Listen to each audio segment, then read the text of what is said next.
Anos atrás, o Senhor falou ao meu coração. Durante muito tempo, eu declarei em minhas pregações que o grande inimigo do homem é o pecado. E isso é verdade, o pecado separa o homem de Deus. Mas o Senhor me disse, você não está errado em reconhecer o pecado como inimigo. O erro é pensar que ele é o único. Deus começou a me mostrar que existe um outro inimigo, muito mais sutil, que muitos não têm percebido o dano que tem causado. E esse inimigo está relacionado às distrações. Esse é o assunto da nossa conversa hoje. Ensino e orientação bíblica, mas também uma advertência: cuidado com as distrações. Hoje estou em Niterói, no Rio de Janeiro, na praia de São Francisco, passando para levar mais uma palavra ao seu coração. Quando falamos sobre distrações, precisamos considerar o próprio ensino de Jesus. No Evangelho de Lucas, capítulo 14, vemos que Jesus estava à mesa na casa de alguém. Durante a refeição, um dos presentes disse: bem-aventurado aquele que participar do banquete no reino de Deus. Então Jesus respondeu contando uma parábola. Ele falou de um homem que preparou uma grande ceia e convidou muitos. Quando tudo estava pronto, enviou seu servo para chamar os convidados, dizendo: venham, porque já está tudo preparado. Mas um por um começaram a apresentar desculpas. O primeiro disse: comprei um campo e preciso ir vê-lo. Outro disse: comprei 5 juntas de bois e vou experimentá-las. Outro ainda afirmou: casei-me e por isso não posso ir. Perceba, nenhuma dessas coisas era pecaminosa. Comprar um campo não é pecado. Trabalhar não é pecado. Casar não é pecado. O problema não era o pecado, era a distração. Eles estavam tão envolvidos com assuntos legítimos da vida que perderam o momento mais importante: atender ao chamado.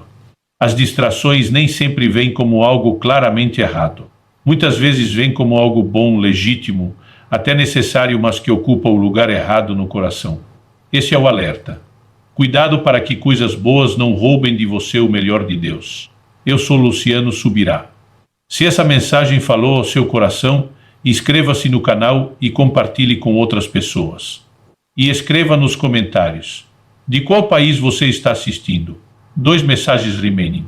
Apegrai to plus para keep the conversation going. Apegrai de vê-lo, peço que me desculpe. Outro diz: comprei 5 juntas de bois e vou experimentá-las, peço que me desculpe. E outro disse: casei-me, por isso não posso ir. Primeira coisa que me chama a atenção é justamente a ideia de banquete. Banquete não fala apenas se sentar à mesa para refazer as forças, fala de um período de festa, de comunhão, de relacionamento. Normalmente os convidados eram pessoas não apenas que aquele que convidava queria honrar, mas desfrutar da companhia delas. Não se sentava num banquete para comer rapidamente e correr para outra atividade. Ele era a valorização do relacionamento.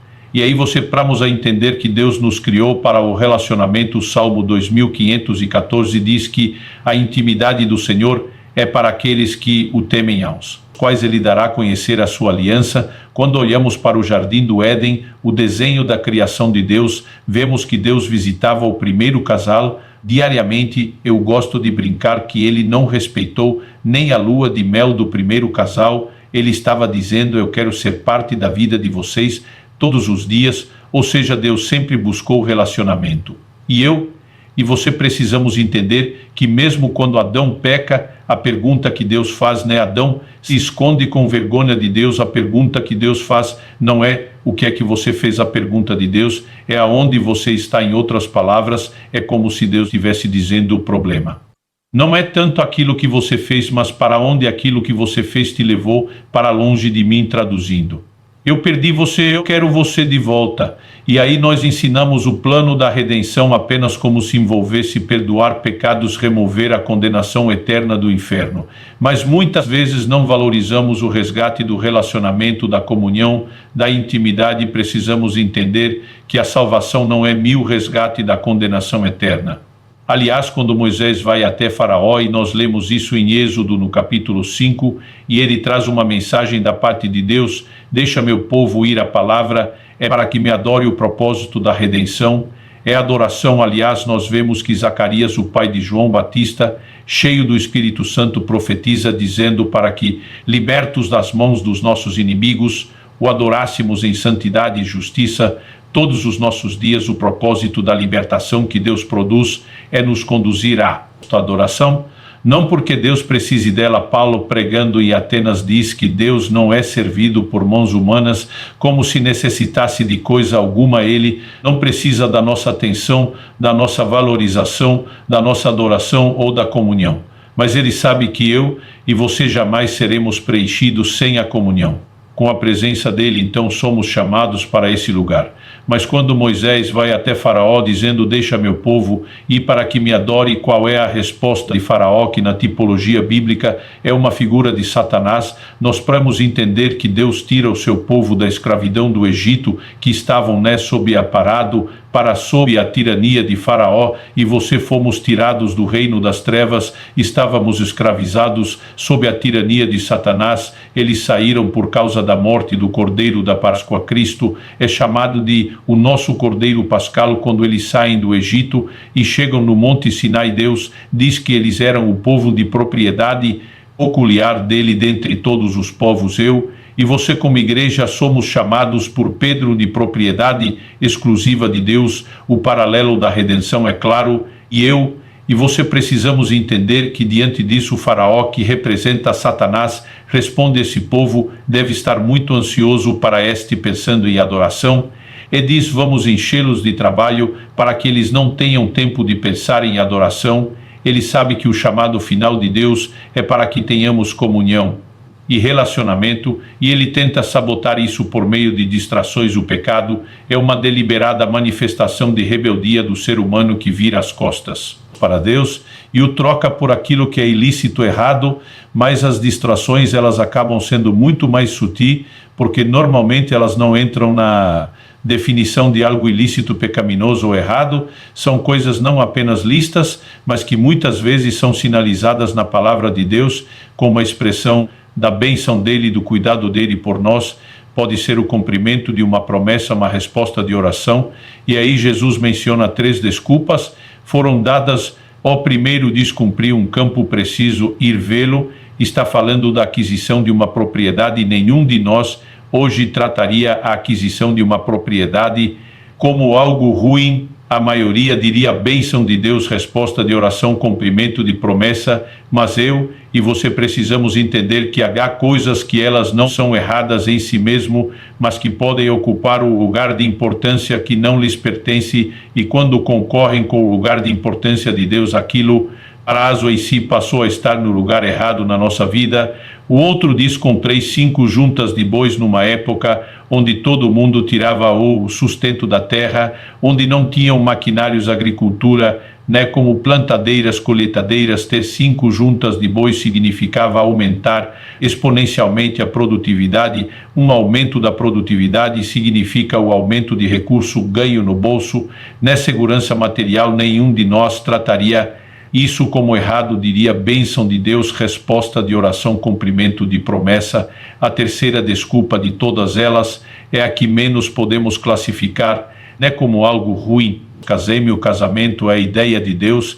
Não há nada de errado com o casamento. Errada é a escolha que alguns estão fazendo de com quem casar ou a forma de como conduzir o seu matrimônio. No entanto, quando coisas corretas, listas, ocupam um lugar de importância que não deveriam, nós estamos nos perdendo em algo que pode ser classificado como distração. Me lembro quando meu filho Israel ainda era bem pequeno, e eu dei de presente para ele um videogame novo. Ele ficou empolgado. Ele fez uma festa como nunca antes nem depois, ele celebrava. Ele corria pela casa gritando, ele se jogava no chão. Simulava estava tendo uma convulsão que dizia que era convulsão de alegria. Ele me segurava assim com as mãos no rosto, nas bochechas, dizia: você é o melhor pai do mundo. E aí saía a correr, simular convulsão de novo. Ele fez festa. Mas eu brinco que aquela alegria toda, ela acabou depois me afetando, porque eu perdi meu filho para aquele videogame. A partir daquele momento, quando eu chegava em casa, era difícil conseguir a atenção dele, poder brincar com ele, celebrar o nosso reencontro, porque ele estava distraído. Eu o tempo todo só dizia: peraí, pai, peraí, só vou passar de fase. Eu lembro de um dia que a minha vontade era jogar aquele videogame pela janela do quarto dele, que era o sobrado andar de cima, e o Espírito Santo anos atrás falou comigo: você lembra do videogame do seu filho, daquela história? Falei: lembro, e disse: vocês fazem a mesma coisa comigo o tempo todo, coisa que vocês desejaram, oraram, pediram, eu abençoei, e vocês ficaram tão felizes agora. Estão roubando vocês de mim, não são coisas erradas, mas elas não podem se tornar tão importantes quanto Deus, nem tão pouco muito mais do que Ele. E eu e você precisamos reorganizar a nossa vida pelo prisma das advertências bíblicas, e precisamos cuidar com o perigo das distrações, precisamos cuidar, porque, como eu disse, alguns se perdem e sabem que estão perdendo, outros não. Quando a Bíblia fala a respeito de Maria e de Marta, a Bíblia diz que Marta estava distraída. A palavra de Jesus em muitos serviços, algumas outras traduções só dizem ocupada, e o Senhor, como se dizes, acaba dizendo para ela: pouca coisa é necessário, ou mesmo uma só, e de sua irmã escolheu a boa parte, e essa não lhe será tirada. Ele está dizendo que, no final das contas, no frigir dos ovos, como dizia a geração de meus pais, o que realmente conta é se eu e você entendemos a importância de Deus, se nos assentamos aos seus pés, mesmo à disposição de Marta de trabalhar para agradar e servir Jesus, que era uma boa motivação. Ela não poderia ter suplantado essa disposição dela de estar aos pés do Senhor como sua irmã.